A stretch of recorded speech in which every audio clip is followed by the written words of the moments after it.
Good morning class. तो हम लोग डिस्कस कर रहे थे एप्लीकेशन ऑफ रेडिकल, तो आज हमको लगता है इसको खत्म कर देना चाहिए, ठीक है। और हमने इसमें 8.2 तो चल ही रही, इसमें मिसलिनियस के भी क्वेश्चन कवर करा दिए हैं, एनसीईआरटी प्लस अदर बुक्स। मुझे जहां जहां लगता था इसके क्वेश्चन इंपॉर्टेंट, मैंने सब जगह से इसके कंप्लीट कराए हैं, ठीक, कहीं नहीं छोड़ा है लगभग। और इसमें मिसलिनियस के भी क्वेश्चन है, ठीक। तो ये पूरी तरह से आपकी कंप्लीट हो गई है, ठीक। चलिए इस क्वेश्चन को डिस्कस कर लेते हैं, काफी इंपॉर्टेंट है, कल मैंने होमवर्क में भी दिया था इस क्वेश्चन को। हमारे पास लिखा है curve y equal to sin x है और y equal to cos x है, और इन्होंने कहा कि y एक्सिस से घिरे भाग का क्षेत्रफल ज्ञात करना है। क्या कहा है? Curve y equal to sin x है और y equal to cos x है, और y एक्सिस से घिरे भाग का क्षेत्रफल ज्ञात करना है। तीन चीजें हैं, y equal to sin x, y equal to cos x और y एक्सिस से घिरे भाग का क्षेत्रफल ज्ञात करना है। अब देखिए हम इसको कैसे करते हैं। तो सबसे पहले हमें इसका फिगर आना चाहिए, जब तक फिगर नहीं आएगा तब तक हम कुछ कर नहीं पाएंगे। तो इसका फिगर हम जरा यहाँ पर बना देते हैं, यहाँ पर, और फिगर थोड़ा सा ब्रॉड बनाइए। ये देखिए इसके हमने यहाँ फिगर बनाया, और ये देखिए हमारी ये हमारा x एक्सिस है, ये हमारा y, ये हमारा x एक्सिस है, ये x डैश है, ये y है और ये y है। यही तो फिगर होता है। अब हम ये पहले देखें y equal to sin x का ग्राफ कैसे बनता है। तो देखिए y इक्वल टू जो sin x का ग्राफ बनता है ऐसे बनता है, ओके। यहाँ 0 होता है, क्या होता है 0, और यहाँ क्या होता है पाई। बनता ये और भी है, लेकिन पहले इतना ही पोर्शन से काम हो जाता है इसका। बनता और भी है, लेकिन हम एक हाफ साइकिल से बनाए तो बन जाएगा। तो 0 से पाई, ये पाई तक होता है, ठीक। ये क्योंकि आपको पता होना चाहिए, ये ऐसे होता है, ये हाफ सर्किल पाई होता है, और फिर ये करेंगे फिर पाई। तो फिर अगर ऐसे करेंगे तो 2 पाई। तो लेकिन यहाँ से 0 से लेके यहाँ तक क्या होता है पाई। तो हमने यहाँ से 0 से पाई तक ये साइन एक्स का ग्राफ बना दिया, ठीक। अच्छा, अब बात आती है फिर y equal to cos x का ग्राफ कैसे बनेगा। याद करिए हमने y equal to sin x का भी क्वेश्चन कराया था और y equal to cos x का, दोनों क्वेश्चन बनाए थे। लेकिन ये क्वेश्चन दोनों में कंबाइंड है कि अगर y sin x आ जाएगा, y cos x आ जाएगा, तब कैसे करोगे। तो ये ग्राफ तो आपको y equal to sin x का हो गया। अब y equal to cos x का ग्राफ कैसे बनेगा। y equal to cos x का जो ग्राफ बनता है वो यहाँ से बनता है, यहाँ से। अच्छा एक चीज बताइए, अगर यहाँ 0 है, यहाँ पाई है, तो यहाँ क्या होगा पाई/2, बीच में क्या होगा पाई/2 ही तो होगा। इसका ग्राफ यहाँ से बनता है, ये देखिए, ये है आपका cos x का ग्राफ। और आप यहाँ मेंशन भी कर दीजिए ये जो ग्राफ है आपका y equal to cos x, ठीक। और ये जो आपका ग्राफ है यहाँ, ये जो ग्राफ आपका आ रहा है ये y equal to sin x, ठीक है। ये क्लियर है। ये y equal to cos x का ग्राफ है। ये जो आप यहाँ से जो देख रहे हैं ये y equal to cos x का ग्राफ है, और ये जो पहले हमने बनाए थे y equal to sin x का ग्राफ है। क्लियर है। तो यहाँ से हमारा 0 से पाई, और ये 0 से पाई/2, यहाँ पाई बीच में है तो पाई/2 ही तो होगा।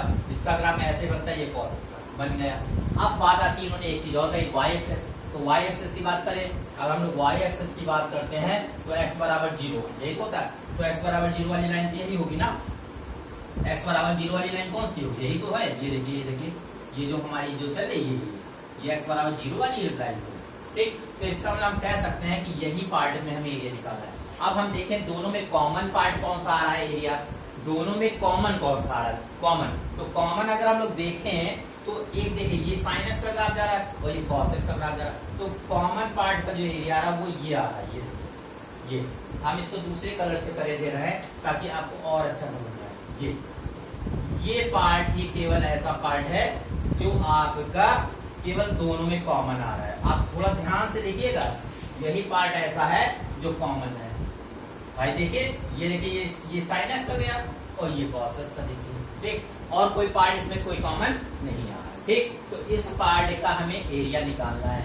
अब यहाँ पर डाल दीजिए O, यहाँ डाल दीजिए A, यहाँ B डाल दीजिए अपने मन से, ठीक। तो इस पार्ट का एरिया निकालना है। अगर ये पार्ट आ रहा है y equal to sin x, y equal to cos x, और y एक्सिस जब हमने देखा तो ये पार्ट कॉमन आ रहा है, इस पार्ट का एरिया निकालना है। चलिए अब इसमें हम लोग करना स्टार्ट करते हैं।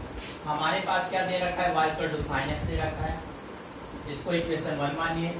y equal to cos x दे रखा है, इसको इक्वेशन 2 मानिए। और आपको दे रखा है, क्या दे रखा है, y एक्सिस। क्या दे रखा है, y एक्सिस। और y एक्सिस के बारे में आप जानते हैं, y एक्सिस का मतलब क्या होता है, दैट इज x बराबर 0। ये इक्वेशन हो गई 3। बात समझ में आई।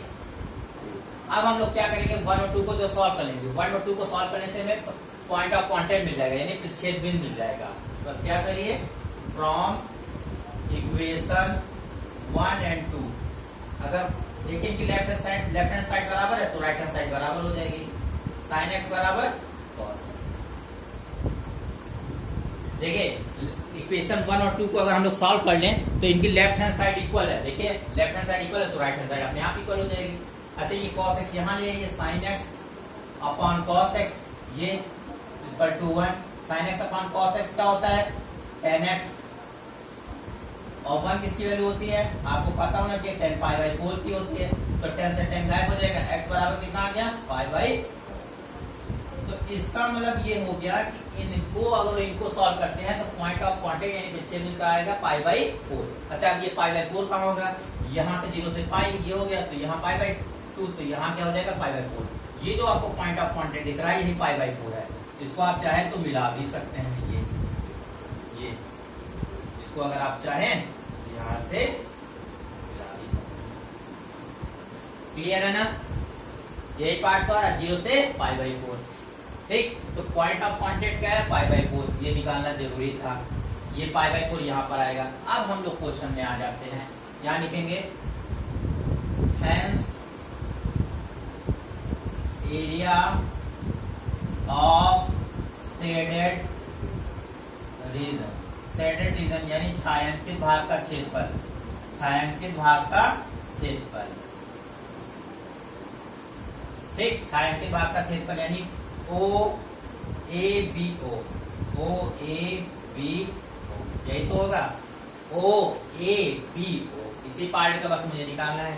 तो ये क्या हो जाएगा, देखिए जरा यहां पर ये आ जाइए। ठीक, ये होगा आपका, थोड़ा ध्यान दीजिएगा, वाई डी एक्स। देखिए आराम से देखिए इसमें होगा क्या, hence area of shaded design, ये शेडेड डिजाइन है ओ ए बी ओ।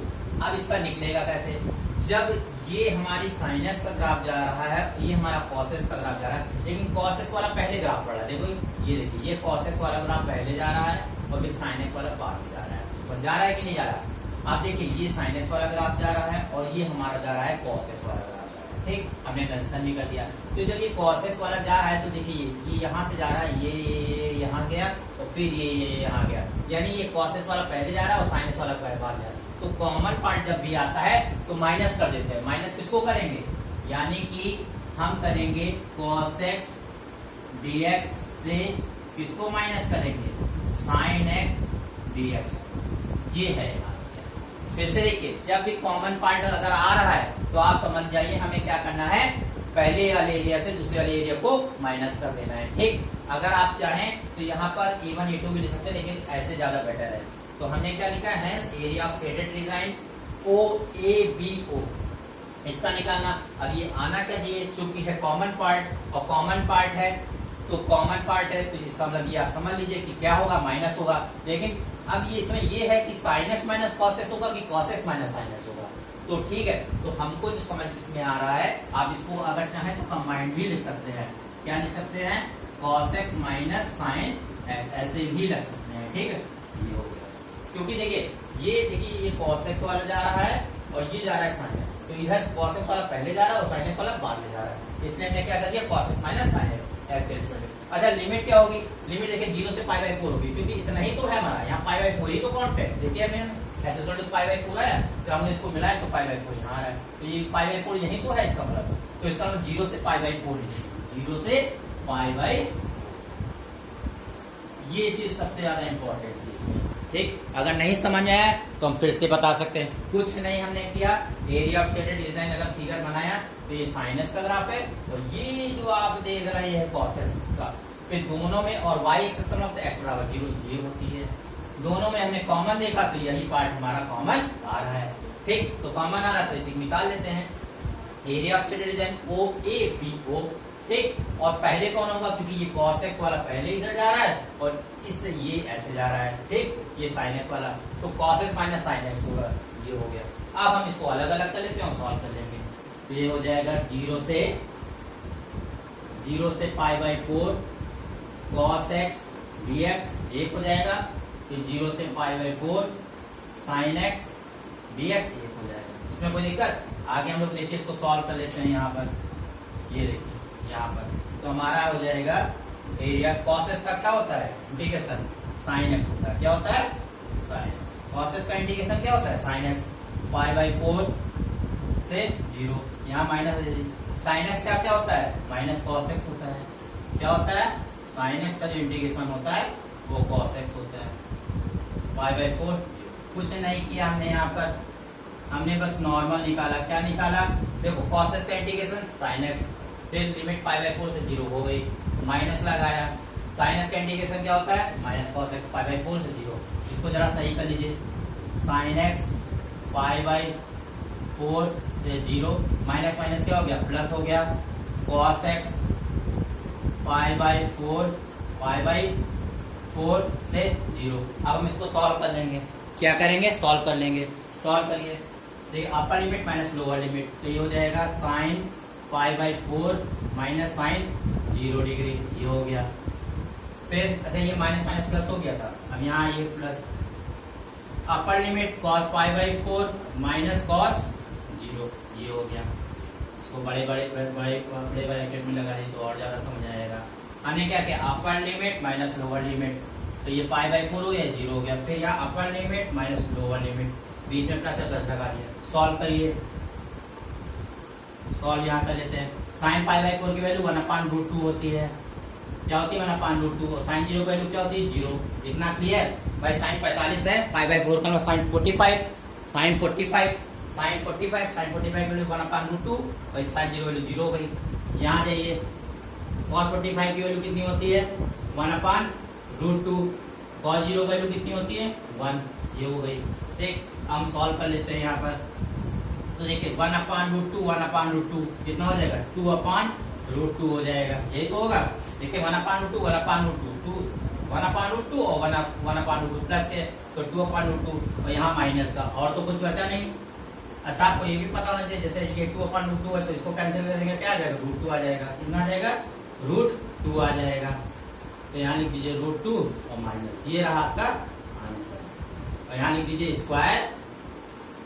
क्या लिखेंगे स्क्वायर यूनिट। तो ये आपका रहा आंसर √2 - 1। आई होप क्लियर हो गया होगा। ठीक है इसमें कुछ करना नहीं था।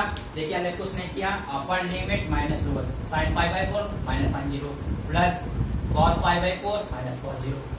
साइन 45 है 1/√2 रखा साइन 0 वैल्यू 0 प्लस आया कॉस 45 ये कॉस है। ठीक है क्या कॉस 45 वैल्यू 1/√2 कॉस 0 वैल्यू 1।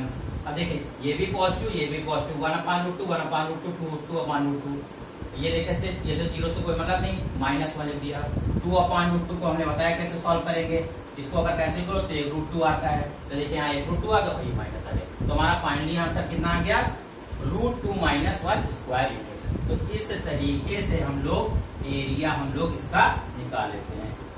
ये एरिया थोड़ा सा खास इसलिए है क्योंकि ये कंबाइंड है एरिया है। कौन सा है कंबाइंड एरिया है। तो इस हिसाब से ये चैप्टर आपका खत्म होता है। अब नेक्स्ट टाइम पर हम लोग न्यू टॉपिक डिस्कस करेंगे। ठीक पूरा न्यू चैप्टर न्यू तरीके से। ओके क्लियर है कॉन्सेप्ट। हमें लग रहा है सारा क्लियर हो जाना चाहिए। कुछ इसमें अब बचा नहीं है। इसको वाई डैश कर लीजिए। ये वाई डैश ठीक है। ये आपका है यहाँ पर π/2 है। ये π/2 है। ठीक और ये क्या है पाई। ठीक है जितना अच्छा बनाएंगे उतना ही अच्छा आंसर आएगा √2 - 1। तो ये आपका आंसर रहा। चलिए मिलते हैं नेक्स्ट क्लास में।